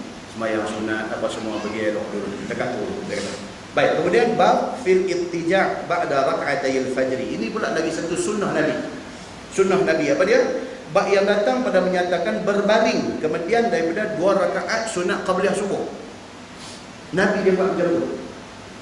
2 rakaat qabliyah subuh, lepas tu sementara nak tunggu qamat nak sembahyang subuh tu, Nabi tidur berbaring di atas lampung kanan. Benda tu dia kata ditasyri'kan dalam agama, disyariatkan. Pasal apa? Pasal ada hadis bagi kita. Sama sunat tidur mengiring belah kanan selepas qabliyah subuh 2 rakaat ni, sama macam mana qailulah sebelum sembahyang zuhur. Sebelum sembahyang zuhur, lap dalam 15 minit ke apa kan, 15 minit ataupun panjang-panjang pun setengah jam. The best is 15 ke 20 minit macam tu ya. Tadi saya saja surf internet tu, balik lagi masuk dalam apa nama lebay Google, dia bagi Google tu, dia panggil lebay Google. Masuk dalam Google tu saja, type tengok qailulah, Q qailulah. Oh, dia keluar. Tuan baca. Itu bukan yang utama, tapi itu satu yang informatif, yang maklumat untuk kita. Dalam apa nama type dekat Google qailulah, dia keluar mai, tuan baca. Rupanya ada kajian dibuat oleh saintis barat tentang qailulah Nabi. Dia berkata apa kebaikan qailulah 15 minit 20 minit tidur sebelum azan zuhur ni. Apa kebaikan dia? Seperti mana yang dikaji oleh orang putih, dia berkeluar macam. Bila kita baca-baca yang kata Nabi SAW, apabila dia buat satu benda, pasti ada manfaat dan kebaikan yang tersirat, yang kita tak nampak tengok. Muslimin dan muslimat yang dirahmati Allah, itu qailulah sama dengan yang ini. Lepas qabliyah subuh, dia kata saja mengiring belakang. Nanti kalau kita main masjid surau, kalau satu macam mau mengiring, dia pun nampak satu pemandangan yang awal ni bakal jadi boleh. Rupanya pasal dengar hadis. Kan? Tapi nak abang kata ada hadis cerita macam tu. Bahkan hadis tentang qailulah Nabi ni very very clear and very strong. Rumah Anas bin Malik, rumah Ummu Sulaim, mak Anas bin Malik. Rumah Ummu Sulaim ni depan mihrab Masjid Nabawi. Mihrab Masjid Nabawi depan, di situlah lokasi rumah Anas bin Malik. Menjadi kebiasaan Nabi daripada rumah dia, di makam dia lah ni rumah dia nak mai sembahyang zuhur di masjid ni, dia keluar daripada rumah dia pergi arah depan mihrab masjid tu, rumah Anas bin Malik, rumah mak dia Ummu Sulaim ni, Nabi akan pergi qailulah di situ, 15-20 minit Nabi pergi tidur di situ. Sehingga benda ni dicatatkan tentang amalan sunnah Nabi ni. Tempat tidur Nabi itu berpeluh. Zuhur panas, berpeluh. Bekas peluh tempat tidur Nabi itu, Ummu Sulaim, mak Anas bin Malik ni, spare kain khas untuk nak lap bekas peluh Nabi, dan dia simpan kain. Tuan-tuan, cerita dia tentang qailulah Nabi di rumah Ummu Sulaim ni, dia membawa pergi sampai ke cerita Ummu Sulaim ni. Nabi tidur tu berpeluh, bekas peluh di tempat tidur Nabi tu. Nabi bangkit pergi nak sembahyang zuhur tu, Ummu Sulaim main lap ambil peluh Nabi tu, ambil simpan. InsyaAllah lepas ni, bila-bila mukadimah kita nanti ambil satu hadis cerita tentang jubah Nabi ni. Lepas Nabi wafat, siapa ambil simpan, dan jubah itu kemudiannya Dijadikan hadis tuan. Dijadikan pakaian kepada orang sakit dan Allah bagi sembuh. Itu Nabi. Dekat orang lain dia tak boleh kias benda ni. Itu khusus untuk Nabi sallallahu alaihi wasallam. Oh tuan-tuan, yang kata Nabi Muhammad ni bukan cerita hadis dia saja tuan-tuan. Cerita Nabi itu sendiri. Kalau kita baca dalam hadis-hadis yang ada macam-macam kitab hadis ni, boleh keluar air mata tuan-tuan. Ni Nabi ni. Maka sewajarnya kita ni dia main sayang dekat Nabi ni. Dia main sayang tu satu macam dia sayang. Muslimin dan muslimat yang dirahmati Allah. Ini cerita tentang. Baik, dia kata apa? Fil ittija' ba'da rak'atayil fajri. Iaitu cerita tentang berbaring selepas daripada qabliyah subuh 2 rakaat. Ketahuilah saudaraku, dengan hadis yang akan datang ini menunjukkan suruh berbaring kemudian daripada sunat 2 rakaat qabliyah subuh. Maka hadisnya dikeluarkan oleh Imam At-Tirmizi. An Abi Hurairah radhiyallahu anhu qala Rasulullah sallallahu alaihi wasallam. Diriwayatkan daripada Abi Hurairah radhiyallahu anhu, kata dia sabda Nabi sallallahu alaihi wasallam, "Idza shalla ahadukum rak'atayil fajri falyattaji' ala yamini." Itu hadisnya. Apabila sembahyang seseorang kamu akan sembahyang sunat qabliyah subuh 2 rakaat, maka hendaklah berbaring di atas lambung kamu yang kanan. Nabi sebut kanan. Demikianlah juga dalam satu riwayat At-Tirmizi menyatakan Nabi SAW berbaring di atas lambungnya yang kanan kemudian daripada sembahyang sunat 2 rakaat qabliyah subuh. Dan kata At-Tirmizi, dan pada bab ini ada riwayat daripada Aisyah, dan bermula hadis ini ialah hadis yang hasan lagi sahih lagi dari. Dan ada dikeluarkan hadis yang sama di dalam Sahih Bukhari tentang hadis ini, yang kata Nabi lepas sembahyang sunat qabliyah subuh dia hidup mengiring kanan. Kanan macam mana kita letak mayat dalam kubur. Macam kita letak mayat dalam kubur, kita letak lagi mengiring belah kanan. Macam tu disuruh kita tidur. Baik, berbaring kemudian daripada sembahyang sunat qabliyah subuh 2 rakaat. Kata Imam At-Tirmizi, sesungguhnya telah memikirkan oleh setengah daripada ahlul ilmi akan bahawa memperbuat seseorang akan tidur berbaring seperti itu hal keadaannya sunnah. Ulama sepakat kata itu sunnah.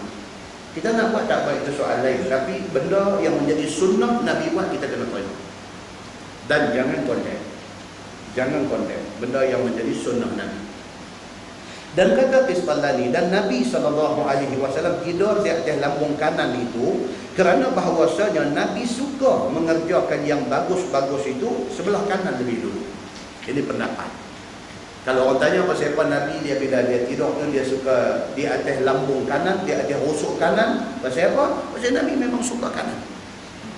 Nabi pernah makan dengan sahabat, dengan budak, ghulam dekat hadis tu. Satu budak makan dengan Nabi, dia suap dengan tangan kiri. Nabi tegur dia. Nabi kata kul biyaminik. Nabi kata makan dengan tangan kanan. Nabi dia kira kanan. Kecuali bila ada perintah Allah suruh main kiri, dia akan buat kiri. Contoh apa dia? Tawaf. Tawaf kiri. Ni ada ni pula apa ni? Ni semua tu kanan-kanan ni pasal apa tawaf satu jadi kiri ni kata hadis palsu apa ni suruh kiri ni. Jadi dia biar dia duduk jalan belah kanan begitu aja jangan. Itu memang Nabi Allah perintah suruh Nabi tawaf kiri dengan mengiringkan Kaabah. Ada cerita macam-macam lah. Ada setengah kata sebab dulu kafir musyrikin Makkah mereka pun tawaf juga, tapi mereka tawaf pusing ke kanan dan mereka tawaf dalam keadaan tidak berpakaian. Bila mai Islam dia ubah benda tu, dia suruh tawaf ke kiri. Dia suruh menyalahi perbuatan musyrikin itu, suruh tawaf ke kiri dan dalam keadaan pakai tutup aurat. Itu ceritanya. Tapi yang tu memang perintah daripada Allah, bila tawaf kirikan Kaabah. Yang lain dia main macam ni. Dia kata Nabi memang suka apa pun benda baik ini dimulakan dengan sebelah kanan.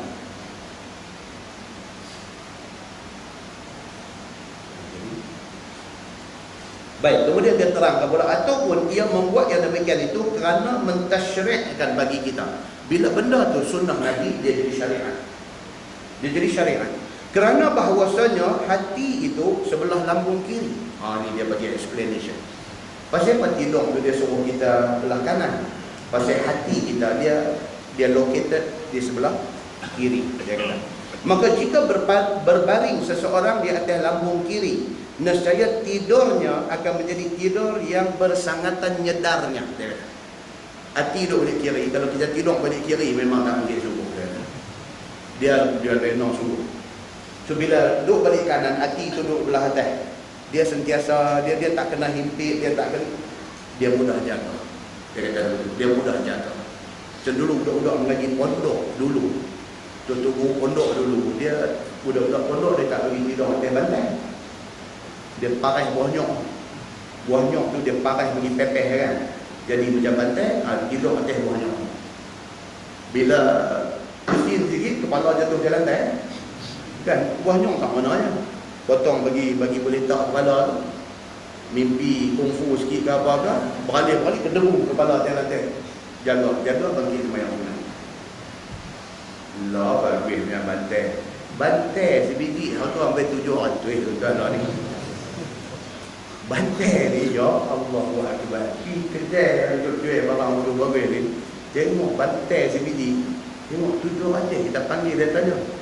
Ni satu set dah hilang dengan bantai. Oh dia kata bantai saja.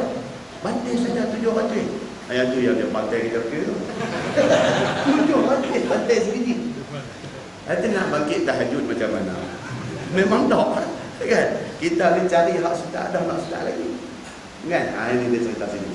Jadi dia kata biar tidur belah rusuk kanan supaya hati itu tak kena himpit. Tidur kita taklah sampai tak sedap ke diri. Dia kata kerana yang demikian itu, tidur belah kiri itu lebih amat menyenangkan diri. Lena sungguh. Tak ada balik saya buat eksperimen kan? Malam ni tidur mengiring belah kiri. Tengok dia macam mana kita punya tidur malam. Esok pula tidur mengiring belah kanan. Tengok pula macam mana. Ada pula orang kena penyakit insomnia. Ni lagi haru. Dia tak boleh tidur langsung. Kiri boleh tidur, kanan pun tak boleh tidur.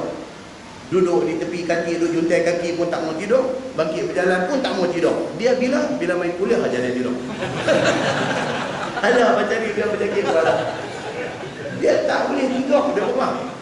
Dia nak tidur dua aja. Kuliah dengan ketua jemaah. Ini dua, dia time tidur yang paling best. Ni. Lain pada tu insomnia. Tak boleh tidur.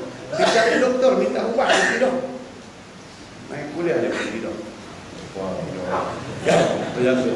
Baik kata Istalani, dan telah mensunatkan berbaring kemudian daripada sembahyang sunat fajar itu oleh Baghawi di dalam Syarh Sunnah. Dengan khususnya Imam Al-Baghawi, dia tulis kitab Syarh Sunnah. Dia secara khusus dia emphasize tentang benda ni, tentang suruh lepas qabliyah subuh 2 rakaat itu saja, landing side di sebelah kanan ni. Ataupun dan jika uzur atasnya maka ceraikannya dengan kalam. Itu pendapat Al-Baghawi. Dia kata kalau tak boleh tidur pun bagi ada break di antara qabliyah subuh dengan sembahyang subuh tu, bagi ada break, bercakapkan 2-3 patah dia kata. Dan telah mengambil dalil dengan hadis ini oleh Ibnu Hazm di atas wajib berbaring itu. Ibnu Hazm dia kata apa wajib. Pasal nak hidup buat benda tu, maka kita kena buat.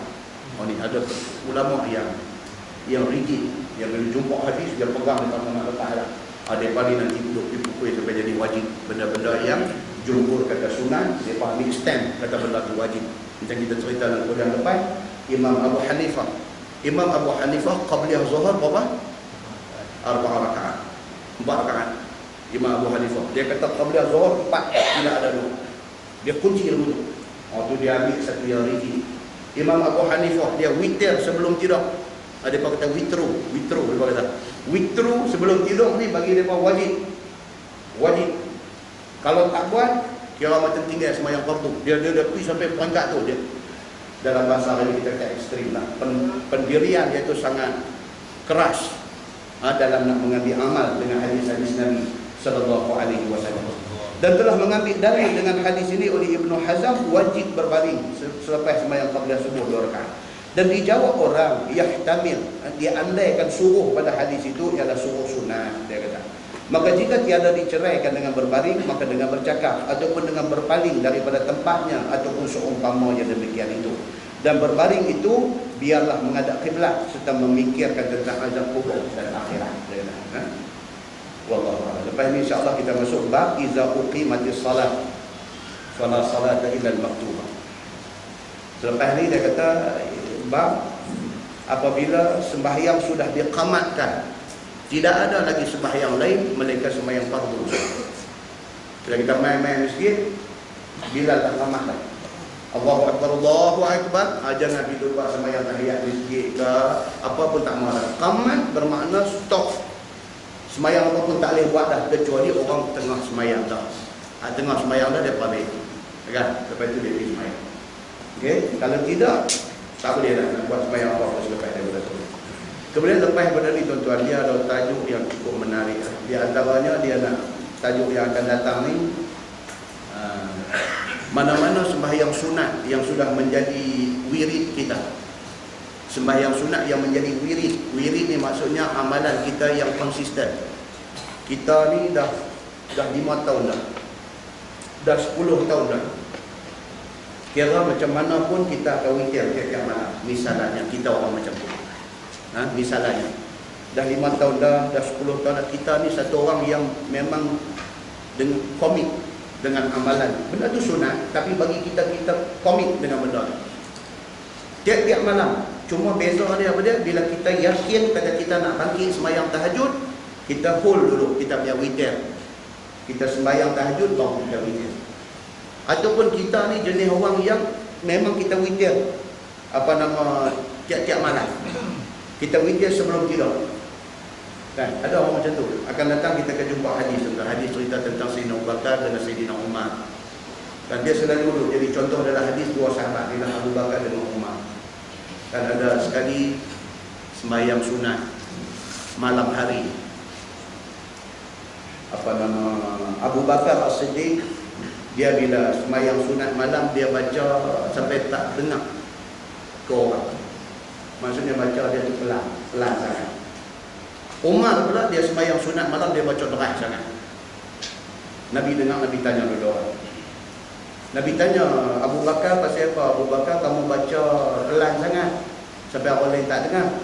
Abu Bakar kata dia tak mahu saat ni bacaan dia tu sembahyang sunat malam, dia tak mahu saat ni mengganggu orang. Nabi kata kat dia, deras sikit. Nabi kata tu. Nabi tanya Umar pula, Umar kamu sembahyang malam, sembahyang sunat malam kamu baca deras sangat, pasal apa? Umar kata, aku nak bagi orang jaga supaya semua orang panggil sembahyang ni cengeng. Okey. Nabi kata apa kat Umar? Nabi kata slow sikit. Nabi kata slow sikit. Hadis tu akan datang, kita akan hadis kita akan kan. Jadi nak apa kata Islam ni satu agama yang Nabi kata wa khairul umur awsatuha. Yang mana kata wasatiyah. Wasatiyah tu daripada awsat. Islam ni satu agama yang moderate. Tak mau pergi sampai pergi tenang balik dekat Islam, dan tak mau kita ni sampai tertinggal jauh di belakang kena bully orang pun tak mau. Kita kira moderate. Okay. Sama dengan sembahyang witir, kita tengok macam mana amalan Abu Bakar, macam mana amalan Umar tentang witir. Itu tajuk yang akan datang. Kemudian bagi orang yang menjadikan sembahyang sunat ni wirid dia masuk amalan tetap dia. Witir dia tak mau tinggal. Tiba-tiba malam tu dia tak buat. Contohnya dia aku nak bangkit lagi, nak sembahyang tahajud baru aku nak buat witir. Tiba-tiba Allah tak jaga dia ni. Jaga-jaga subuh. Dia sudah miss satu witir. 5 tahun tak miss, tiba-tiba miss. Bagi kes macam ni dia ada hadis dia. Dibenarkan dia qada witir itu esok siang. Kita akan tengok perbincangan hadis itu apa ulama kata tentang maksud hadis. Demikian halnya dengan sembahyang qabliyah subuh. Dia ni kira dah 10 tahun dah. Qabliyah subuh dia tak tinggal. Dia pagi tu Allah takdirkan dia jaga-jaga tengok subuh dah masuk dah. Dan dah nak habis dah, nak main cerah dah. Dia qabliyah subuh tak buat lagi, dia nak sembahyang subuh lagi. Sekira-kira kalau dia buat qabliyah subuh, subuh sudah keluar waktu. Maka dia sembahyang subuh. Bila dia sembahyang subuh, lepas sembahyang subuh, dibenarkan kepada dia berdasarkan hadis. Dibenarkan kepada dia orang yang memang tak pernah tinggal sembahyang sunat ni untuk qada sunat qabliyah subuh itu. Cuma perbincangan ulama nak qada tu bila? Adakah immediately lepas sembahyang subuh dia qada qabliyah subuh, ataupun tunggu sampai habis waktu haram, sampai masuk waktu duha baru dia qada? Itu akan ada dalam perbincangan ini. Ini tajuk yang akan datang. Kemudian dia akan hadis tentang jadikan rumah kita ni sebagai tempat salat sunat. Dia ada hadis dia. Kita akan tengok nanti insya-Allah. Kemudian dia main tajuk, apakah kelebihan sembahyang malam? Apakah kelebihan sembahyang malam dan cara pelaksanaannya? Baik, sembahyang tarawih bulan puasa ni boleh tak boleh kalau kita nak buat 4 rakaat 1 salam? Ada perbincangan dia berdasarkan hadis itu. Hadis yang mai kata rakaatain summa rakaatain 2 rakaat itu satu hadis. Dia mai satu hadis cerita arba'an 4. Kemudian dia mai pula satu hadis cerita tentang witir. Nabi buat masna rakaatain, kemudian witir satu Nabi buat. Dan ada hadis mai Nabi tulis witir 3. Yang kita nak bagi tahu ni apa dia tuan? Buat macam mana pun yang penting ada hadis. Jangan satu menyalahkan yang satu lain. Orang yang buat witir 2 plus 1, 2 campur 1, dia salahkan orang yang buat witir 3 rakaat 1 salam. Jangan. Orang nak buat 3 rakaat 1 salam, jangan kata orang yang buat 2 kemudian 1 itu salah. Jangan. Kita kena mengaji dan kita kena tahu di mana letak, di mana duduknya tentang perkara ni di dalam hukum agama. Kemudian tiap-tiap malam akan main hadis akan datang ni, tiap-tiap malam Nabi kata Allah dia turun mai. Allah dia turun mai ila sama'id dunia, ke langit dunia. Every night without fail. Allah akan turun mai ke langit dunia. Tujuan dia apa? Tujuan dia ialah Allah nak dengar sendiri hamba dia minta ampun kat dia. Walhal Allah kalau tak turun ke langit dunia pun dia dengar. Tapi nak tunjuk kata Allah nak kita ni minta ampun kat dia. Hadis akan datang. Kita akan jumpa hadis ini dan hadis itu kedudukannya sangat sahih. Sangat sahih. Dia turun mai ke langit dunia untuk nak mendengar ni hamba-hamba dia minta ampun. Siapa yang berdosa pada waktu malam, waktu pagi minta ampun Tuhan nak dengar.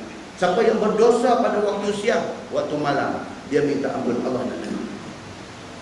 Dia akan main hadis tu, kemudian dia akan main bacaan dalam sembahyang sunat malam. Adakah nak baca terai ataupun nak baca pelan? Dan orang tanya kan, dia kata ustaz nak tanya saya saja lah macam kami duduk bincang di pejabat, tak ada keputusan apa dia tentang sembahyang witir ni. Okey, witir lagi. Apa hal dengan witir? Taklah witir bulan puasa kita sembahyang berjemaah imam baca terai. Dan lain daripada bulan puasa macam kita ada buat witir di rumah, kita nak baca terai ke pelan? Dia jalan dulu. Itu satu soalan. Satu soalan yang setengah orang duk fikir benda tu. Ada setengah orang dia tak fikir. Bila orang semua dia kata betul ke, aku pernah peringat nak tanya. Bila tu dalam kelas pengajian ni, contoh-contoh yang kita bawa tu kadang-kadang berkenaan dengan kita, dia relevan dengan kita. Kita pernah satu masa terlintas benda tu, tak ada jawapan dan ingat nak tanya, tak tanya. Bila main-main dalam kuliah, cantik yang ni yang dulu nak tanya tu. Jawapan juga ada. Ini untuk kebaikan kita. Apa dia? Ibadat bertepatan dengan sunnah Nabi sallallahu alaihi wasallam. Insya-Allah panjang umur kita akan tengok apa yang tajuk yang seterusnya. Kita tangguh dengan tasbih kafarah dan surah.